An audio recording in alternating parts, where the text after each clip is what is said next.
Hello friends, welcome all of you on my YouTube channel यार आनंद nursing file. आप सभी का मेरे यूट्यूब चैनल आनंद नर्सिंग फाइल पर स्वागत है। फ्रेंड्स, आज हम वीडियो में मेनियर्स डिजीज का नर्सिंग केयर प्लान देखेंगे। इम्पोर्टेंट नर्सिंग केयर प्लान है। नर्सिंग केयर प्लान में हम यहाँ पर टोटल 5 नर्सिंग केयर प्लान और उनके डायग्नोसिस देखेंगे। और ये वीडियो आपको लिए यूजफुल होगा फॉर असाइनमेंट वर्क पर्पज और for the examination work purpose. तो फ्रेंड्स, प्लीज़ वीडियो को ध्यान से देखिए, वीडियो को लाइक कीजिएगा। और जो मेरे यूट्यूब चैनल आनंद नर्सिंग फाइल पर नए हैं, जिन्होंने अभी तक चैनल सब्सक्राइब नहीं किया तो प्लीज चैनल को सब्सक्राइब कीजिएगा। तो ये देखते हैं मेनियर डिजीज का नर्सिंग केयर प्लान। फ्रेंड्स, सबसे पहले देखते हैं व्हाट इज मेनियर्स डिजीज। एक शॉर्ट इंट्रोडक्शन देखते हैं मेनियर्स डिजीज का। यहाँ पर तो देखते हैं अपन, मेनियर्स डिजीज है क्रॉनिक इनर ईयर डिसऑर्डर। ये इनर ईयर डिसऑर्डर है that lead to recurrent episode of vertigo, hearing loss and tinnitus। ये vertigo, hearing loss और tinnitus को लीड करता है, मीन्स रिंगिंग साउंड और loss of balance, hearing loss। Next, it causes a buildup of fluid in the inner ear which can affect the labyrinth that contain the organ of balance and hearing।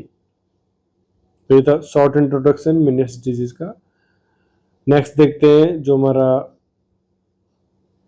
Topic है nursing care plan. First होगा यहाँ पर मेनियर्स disease के लिए। यहाँ पर nursing care plan में हम different nursing care plan steps process, जो नर्सिंग प्रोसेस स्टेप्स हैं, नर्सिंग असेसमेंट, डायग्नोसिस, गोल, प्लानिंग और इंटरवेंशन, रेशनल एवेल्यूशन, ये सारे हम यूज करेंगे। और इनके जो एक फॉर्मेट है इसका, उसके अकॉर्डिंग हम यहाँ पर नर्सिंग केयर प्लान आपको बतलाएंगे। तो सबसे पहले देखते हैं यहाँ पर फर्स्ट हो गया risk for injury lead to loss of balance और वर्टिगो। सबसे पहले देखते हैं यहाँ पर फर्स्ट नर्सिंग केयर में नर्सिंग असेसमेंट में subjective and objective data. Subjective data में हमको लिखना है नॉट एप्लीकेबल, मीन्स क्योंकि ये डायग्नोसिस है, रिस्क डायग्नोसिस है, मीन्स किसी भी प्रकार का साइन एंड सिम्टम अभी तक अपीयर नहीं है, तो हम यहाँ पर नॉट एप्लीकेबल लिखेंगे। मीन्स हम पेशेंट से कुछ भी नहीं पूछ रहे और नया पेशेंट हमें कुछ बता रहा। Objective data, assess the patient history of dizziness and vertigo, assess the patient's ability to ambulate safely, perform Romberg test।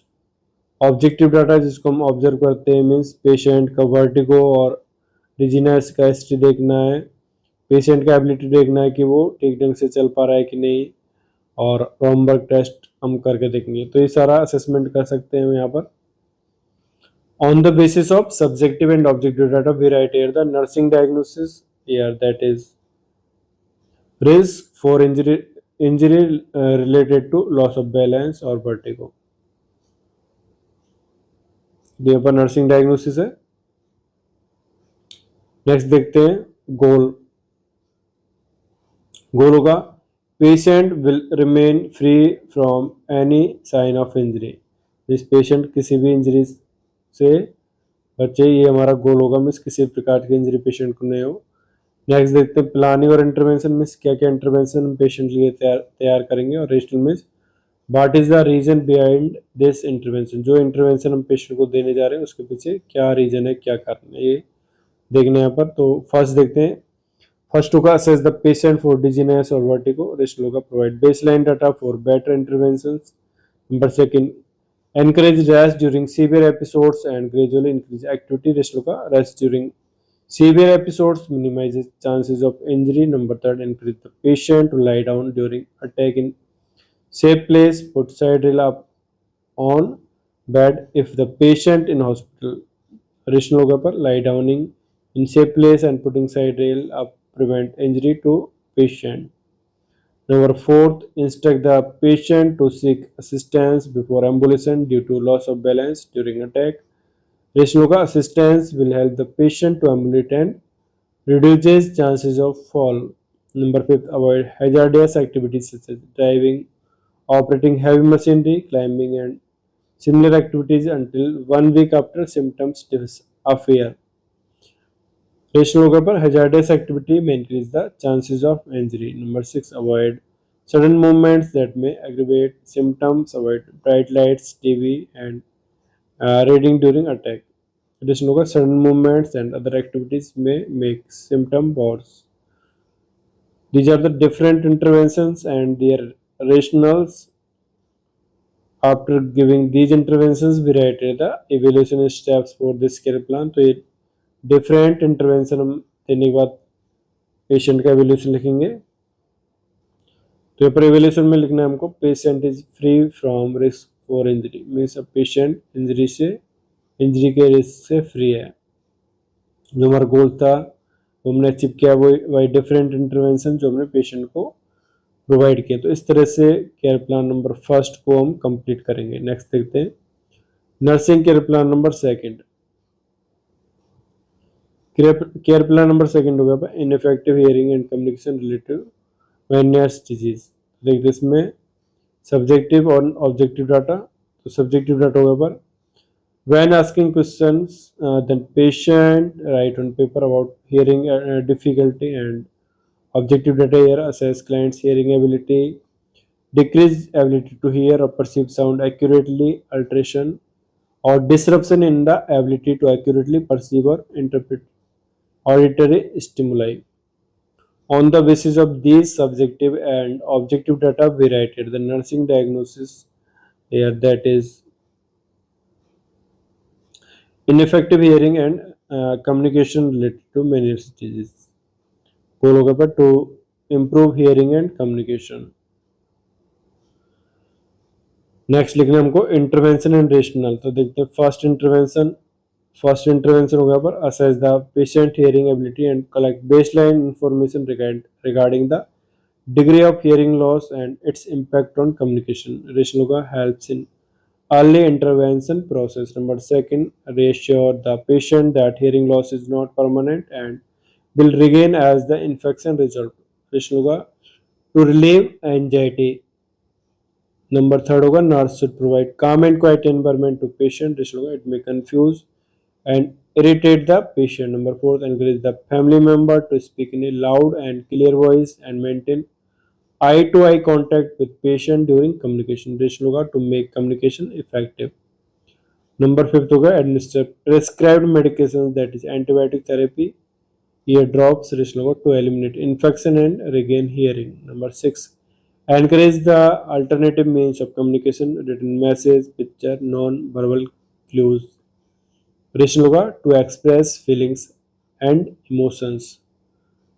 After writing these interventions or rational, we write here the evaluation step for this care plan. तो देखते हैं यहाँ पर care plan number second का evaluation. तो evaluation लिखना हमको hearing and communication improve. जो हमारा गोल था to improve hearing and communication, वो हमने अचीव किया है बाई डिफरेंट इंटरवेंशन जो हमने पेशेंट को प्रोवाइड किए हैं.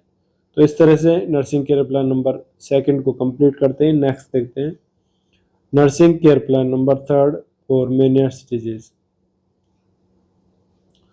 तो यहाँ पर थर्ड केयर प्लान होगा fluid volume deficit related to vomiting and impaired intake. तो यहाँ देखते हैं सबसे पहले सब्जेक्टिव डाटा. इसमें लिखना है नॉट एप्लीकेबल सेम कंडीशन में. यहाँ पर है रिस्क डायग्नोसिस, कोई भी साइन सिम्टम अपीयर नहीं है, तो इसलिए हमको नॉट एप्लीकेबल लिखना है. ऑब्जेक्टिव डाटा में हम ऑब्जर्व कर सकते हैं assess the intake and output of the patient, assess the sign of fluid volume deficit.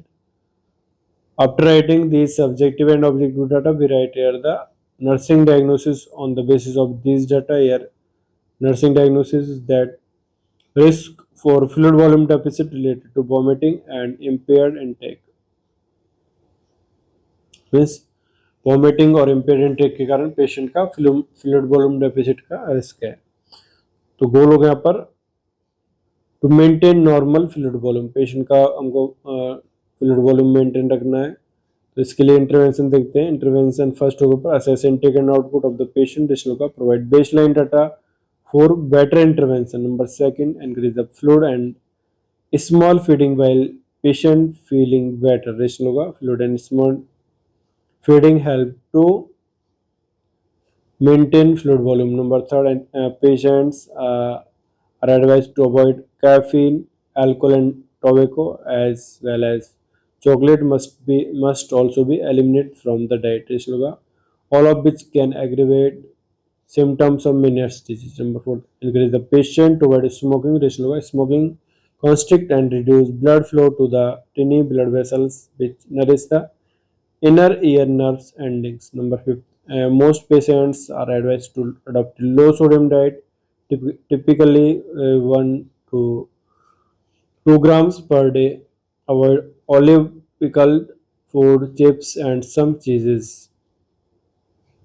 This low sodium diet reduces fluid retention. Number 6, administer antiemetics and prescribed by doctors. This antiemetics treat nausea and vomiting. After writing these interventions and rational, we write here the evaluation steps for this care plan. तो यहाँ पर evaluation होगा care plan number 3 का now normal fluid volume maintain. जो हमारा goal था to maintain normal fluid volume वो हमने अचीव किया है बाई डिफरेंट इंटरवेंशन जो हमने पेशेंट को प्रोवाइड की। तो इस तरह से नर्सिंग केयर प्लान नंबर 3 को कंप्लीट करते हैं। सॉरी नेक्स्ट देखते हैं nursing care plan number 4। Care plan number 4 हो गया पर anxiety related to attack of vertigo and hearing impairment. देखते इसमें subjective data patient verbalizing a sense of impending danger and objective data are restlessness and tense appearance, difficult sleeping, trembling, tremors, etc. After writing these subjective and objective data, we write here the nursing diagnosis. Nursing diagnosis होगा anxiety related to attack of vertigo and hearing impairment. तो यहाँ nursing diagnosis होगा गोल होगा to relieve anxiety.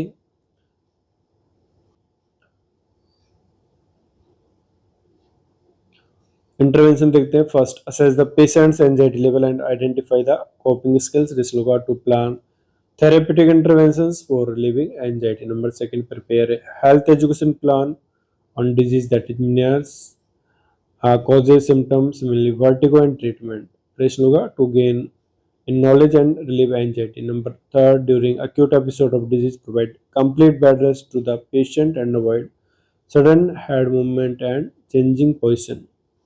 Rational होगा because these may cause severe vertigo and increasing anxiety. Number 4, nurse should administer anti-vertigo and anti-anxiety, that is diazepam drugs. Rational होगा to relieve vertigo and anxiety. Number 5, reassure the patient and provide psychological support. Rational होगा to relieve anxiety.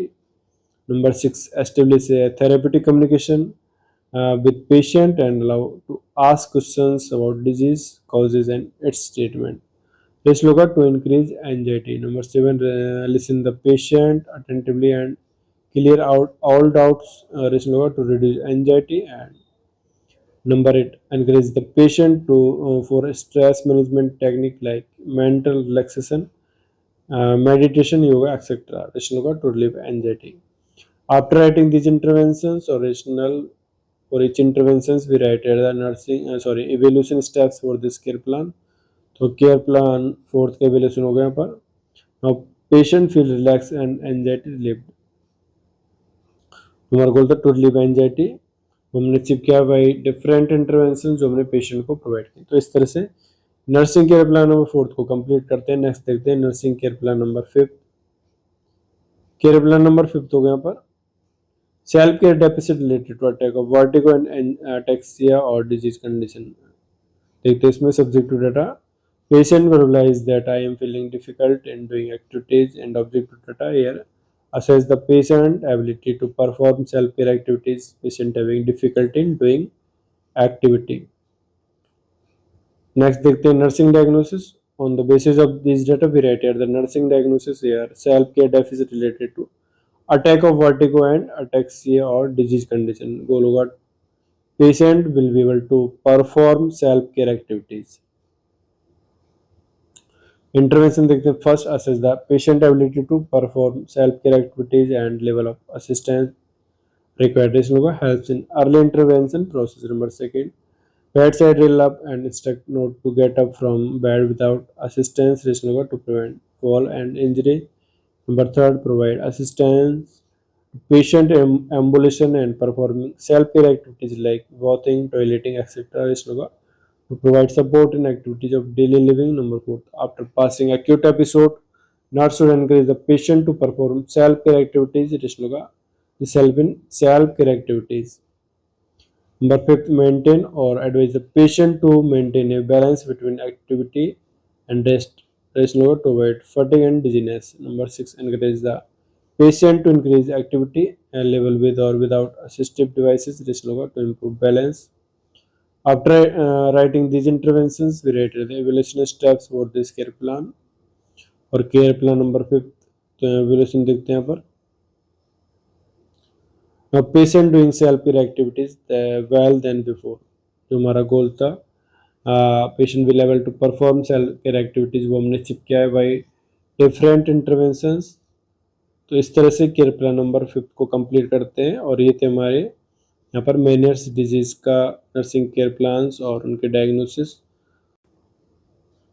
तो friends ये था आज का हमारा video जिसमें आपने मेनियर्स डिजीज का नर्सिंग केयर प्लान देखा। यहाँ पर यूजफुल वीडियो है। यहाँ पर आप जो डिफरेंट नर्सिंग केयर प्लान्स के डायग्नोसिस है, इंटरवेंशंस हैं, आसानी से यहाँ पर देख सकते हो और इसको आप नोट डाउन कर सकते हो और असाइनमेंट वर्क पर्पज़ या एग्जाम पर्पज़ अपना प्रिपरेशन कर सकते हो।